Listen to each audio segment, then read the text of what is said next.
देव आप पूरे देश भर में प्रवास करते हैं और इसी के तहत आज कुकड़ेश्वर नगर में भी आपका सत्संग हुआ।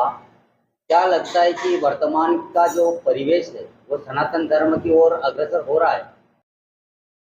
सनातन धर्म की ओर किसी भी व्यक्ति को आकर्षित करने के लिए पहले ये साधु संतों को समझना पड़ेगा। जितना अलग अलग पंथ है, पंथ का प्रचार मत करो। सनातन धर्म को मजबूत करने के लिए कुछ प्रचार करो। संत और राजा ये दो लोग धर्म के रक्षक होते हैं, और ये दोनों अगर सुषुप्त हो जाए तो धर्म जो है कमजोर हो जाता है। सनातन धर्म को अग्रसर करने के लिए साधु संतों को स्वयं पहले जागृत होना चाहिए। गांव-गांव में जा कर के सबकी सुषुप्त चेतना को जागृत करना चाहिए, आकर्षित करना चाहिए, उसके फायदे भी बताना चाहिए। सनातन धर्म ही एक ऐसा धर्म है, हिंदू धर्म ही एक ऐसा धर्म है जिसमें पवित्रता, सात्विकता, शिष्टता, सभ्यता, शालीनता, भद्रता, सौम्यता अनेक गुणों से विभूषित यह है सनातन धर्म। जो व्यक्ति सनातन धर्म को चख लिया, एक बार रस ले लिया, ये रस कहीं मिलने वाला नहीं। सनातन धर्म में फ्रीडम भी है कि आप साधु बनना चाहो साधु बनो, लंगोटी पहनना चाहो लंगोटी पहनो, आप गिरस्त बनना चाहो गिरस्त बनो। लेकिन कुछ ऐसे भी हैं लोग जिनके मजहब में साधु बनना मना, ब्रह्मचारी रहना मना, 10 विवाह करो तो वाह वाह, और ना विवाह करो तो झगड़ा। तो ये सबसे बेस्ट है, और विश्व के अंदर हिंदुस्तान बेस्ट है। मैं इसलिए मंच पर बोलता हूँ, हिंदुस्तान की धरती को प्रणाम करके मध्य प्रदेश नीमच में मैं सत्संग करने के लिए आया हूँ। मुझे बैठे हुए सम्मुख देवी और देवताओं को धन्यवाद देने का अवसर मिला है। मुझे बहुत अच्छा लगा कुकड़ेश्वर में। सबसे पहली बात, यहाँ के लोग में प्रेम है, यहाँ के लोग व्यवहार कुशल हैं। और पटवा साहब जो श्री महेंद्र जी पटवा हैं, आप तो एक नंबर के कलाकार, व्यवहार कुशल हैं। जिसको मिलते हैं उसको अपना बना लेते हैं, फिर वो इनके पीछे दौड़ता रहता है और ये उसको अपने में समा लेते हैं। हम लोगों को फर्स्ट बार मिले, इनकी नम्रता भी बहुत है। भाई सुना कोई संत आए, फट से वहाँ मिलने चले गए, हम मिल गए, फट से माला पहना दिया और इनका माला धारण किया मैंने। उसके बाद में इन्होंने जैसे संत को मिलना चाहिए, लिफाफे में दक्षिणा और नारियल, श्रीफल आदि सब भेंट करके और तुरंत कह दिया घर पे आना, शाम को आना, सत्संग के बाद आना। तो मैं हाँ इसलिए नहीं ज़्यादा बोला नहीं, मैंने कहा ठीक। बाद को मेरा संत बोला, पटवा साहब क्या चलना है तुरंत? हमने कहा अच्छा। मैं वहीं, कौन पटवा साहब? अरे बोले एक ही पटवा, और कौन पटवा? हमने कहा चलो। यहाँ आए, देखा हो थावरचंद गहलोत भी यहाँ। तो हमने कहा बहुत अच्छा। एक अतिथि विदा हुआ, दूसरा अतिथि आ गया। राजनीति वाला अतिथि चला गया तो धर्म नीति वाला आ गया। और पूरा उनको थकान भी तो आती है, थक जाते हैं, सब मिलते जुलते हो, बैठे बैठे अकड़ पकड़ हो जाती शरीर, लेकिन फिर भी हमारे लिए मुस्कुराते भी, हंसते भी है। और आप लोगों ने भी समय दिया, मुझे बहुत अच्छा लगा। अतिथि देवो भव है, ऐसा बता रही माता जी। जिंदगी हर इंसान को मिलती है। जिंदगी मधुबन भी है और जिंदगी गुलशन भी है। जिंदगी मधुबन भी है और जिंदगी गुलशन भी है, और जीने का ढंग नहीं आया तो जिंदगी दुश्मन भी है, जिंदगी दुश्मन भी है।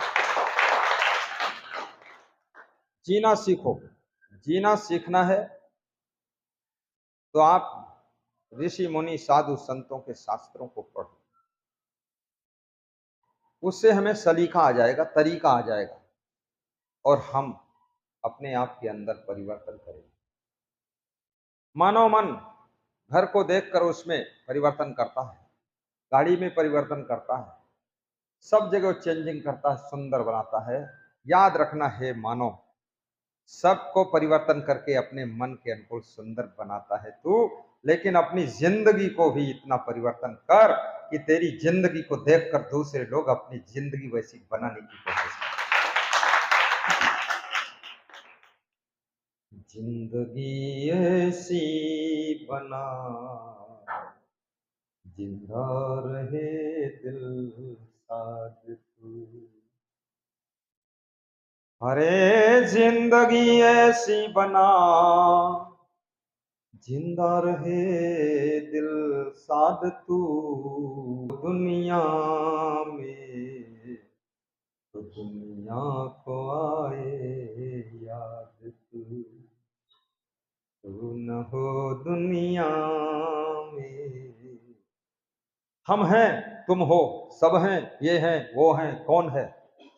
सामने तो हर आदमी कहता है मनीष पुरोहित बहुत अच्छा, लेकिन जब मनीष यहाँ ना हो, अपनी दुकान में हो, तब एक बार अगर हम बोल दें वास्तव में मनीष है बहुत अच्छा आदमी, तो समझ लो मनीष ने जिंदगी जीने का तरीका सीख लिया है, लोगों के दिलों पर शासन किया।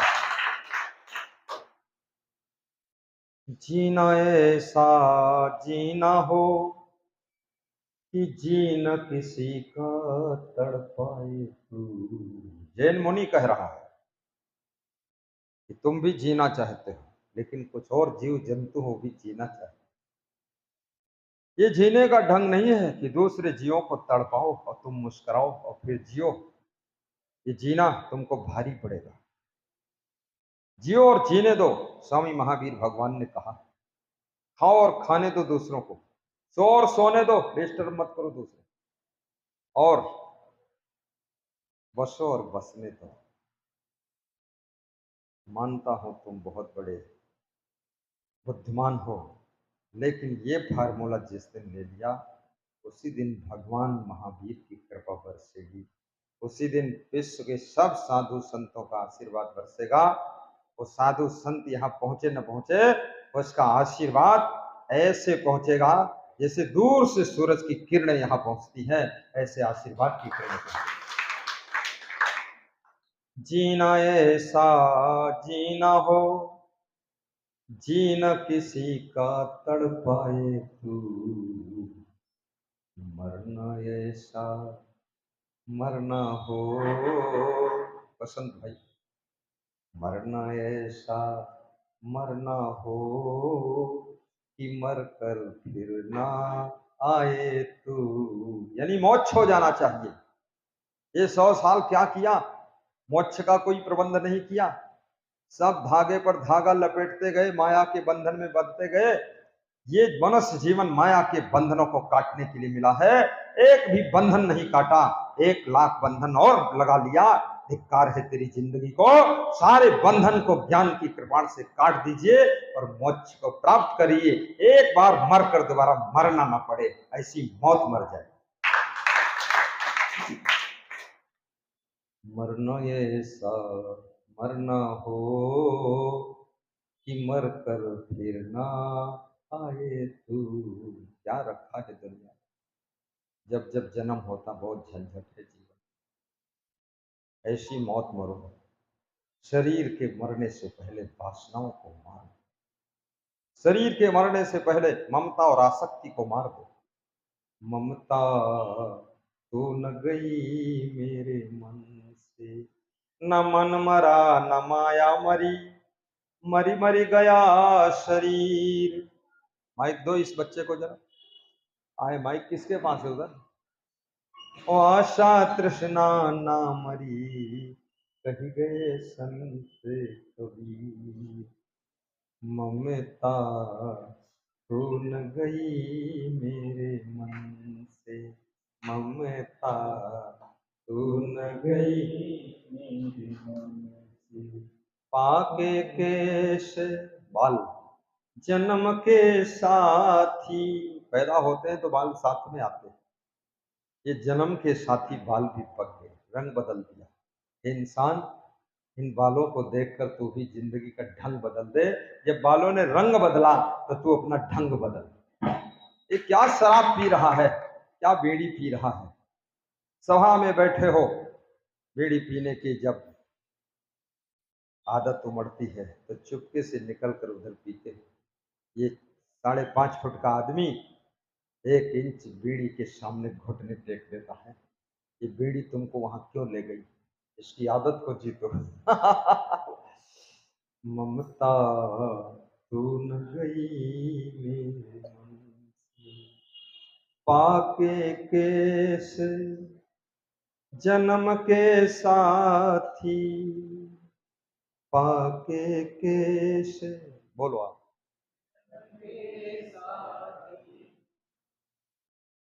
ज्योति गई नैनन से, ममता तू न गई मेरे मन से, ममता तू न गई मेरे मन। ज्योति चली गई, फिर भी देखने का ढंग नहीं सुधरा है। कम कम दिखता है लेकिन देखते गलत ढंग से ही। इतनी पवित्र दृष्टि होनी चाहिए कि सृष्टि भी निकलो तुम्हारी दृष्टि में मलिनता ना हो। जन्म से देख रहे हो, देखना अभी तक नहीं आया, क्या देखना था, क्या देख रहे हो। जन्म से सुन रहे हो, पर ये नहीं सुनना आया किस चीज को सुनने के लिए कान मिले थे, वो नहीं सुना। प्रपंच सुनते रहे, बकवास सुनते रहे, हीरो हीरोइन के गीत सुनते रहे।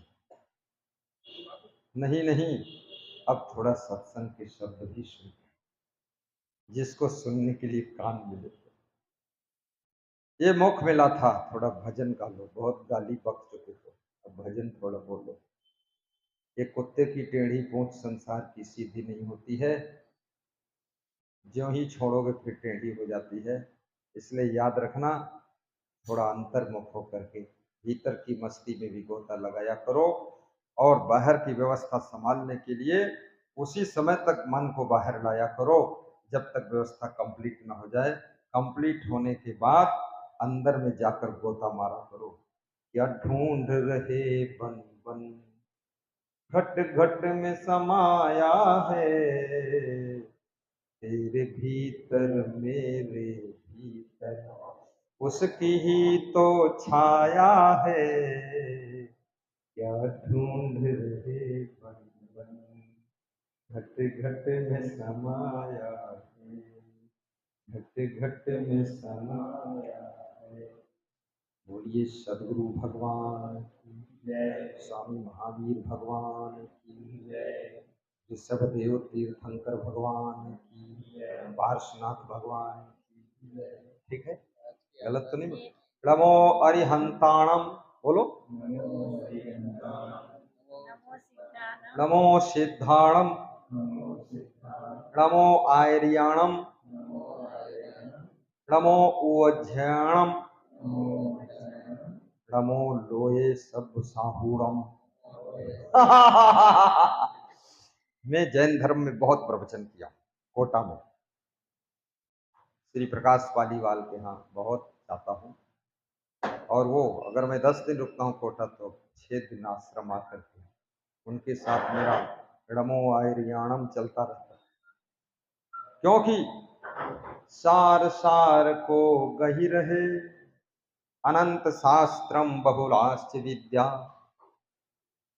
तदुपासनीयम हंसो यथा क्षीरमिमाम्बु मध्यात्। अनंत शास्त्रम बहुलाश्च विद्या, अल्प कालम बहुविघ्नताश्च।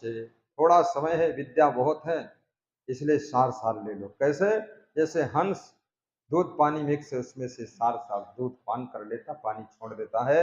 हे इंसान, तू भी सार सार लेना सीख।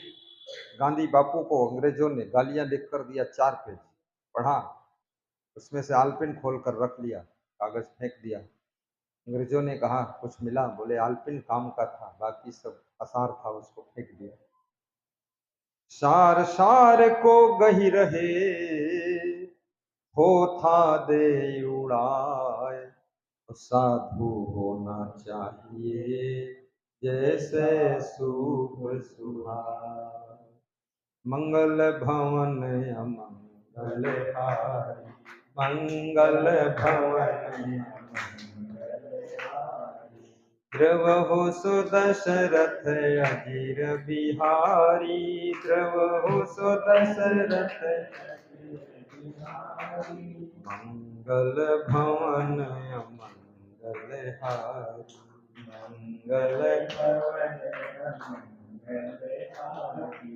जय जय जय गुरुदेव तुम्हारी, जय जय जय गुरुदेव तुम्हारी।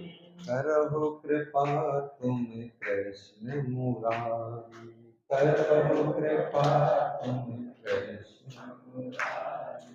बात समझ में आई अब हमारी, बात समझ में आई अब हमारी। झूठी है सारी दुनियादारी, झूठी है सारी दुनियादारी। और न लो अब परीक्षा हमारी, और न लो अब परीक्षा हमारी। आए शरण हम गुरु जी तुम्हारी, आए शरण हम गुरु जी तुम्हारी। मंगल भवन अमंगल हारी, मंगल भवन अमंगल हारी। जय जय जय गुरुदेव तुम्हारी। मंगल मूल अमंगल दमनु, मंगल मूल अमंगल दमनु। सेवक सदन स्वामी आगमन, सेवक सदन स्वामी आगमन।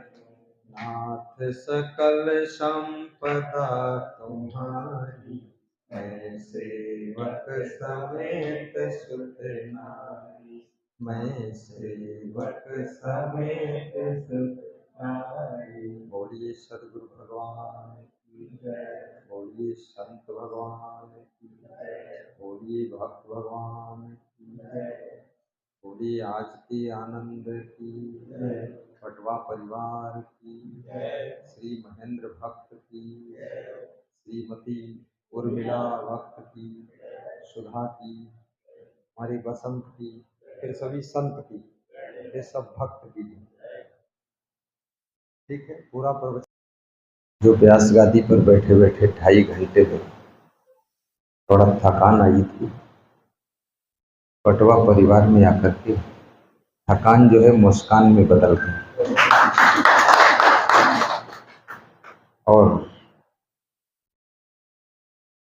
ये ऐसा एक घर है,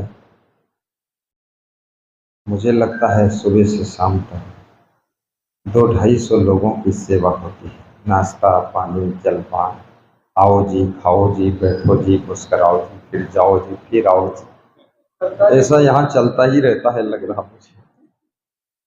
और इसी पुण्य के प्रभाव से ये पटवा परिवार संपन्न भी है, उन्नतशील भी है और घर में सुख शांति भी। क्योंकि माता जी ने बताया, श्रीमती उर्मिला जी ने, अतिथि देवो भव, मातृ देवो भव, पितृ देवो भव, अतिथि देवो भव और आचार्य देवो भव। श्वेता श्वेतेश्वर उपनिषद के ऋषि ने कहा है, जिस घर के लोगों को माँ में देवी का दर्शन होता है, जिस घर के बच्चों को अपने पिता में देवता का दर्शन होता है, जिस पूरे घर वालों को अतिथि में देव रूप दिखाई देता है और जिन सब लोगों को देवों के देव गुरुदेव में देव का दर्शन होता है, ऐसा घर हर चीज से परिपूर्ण रहता है, वहां कोई कमी नहीं। यहाँ गुरु लोग भी आते हैं, अतिथि लोग भी आते हैं और माता पिता को तो सत्कार होता ही, क्योंकि सत्कार करना सीख गए सब लोग। सब उन्हीं का आशीर्वाद है। धन्य हो।